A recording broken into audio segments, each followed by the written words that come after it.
Western India automobile association आणि vintage and classic car club of India यांच्यातर्फे मुंबईत आयोजित प्रदर्शनात अनेक दुर्मिळ शाही आणि ऐतिहासिक गाड्यांचं दर्शन घडून आलं।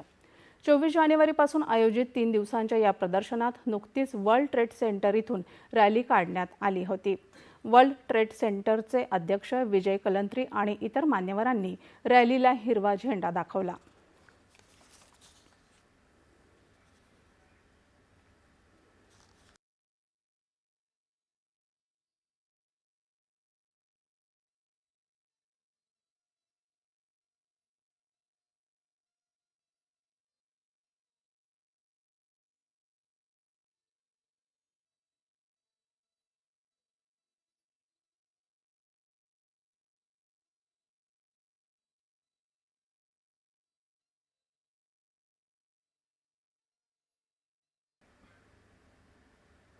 दक्षिण कोरियामधून आयात होणाऱ्या स्वयंचलित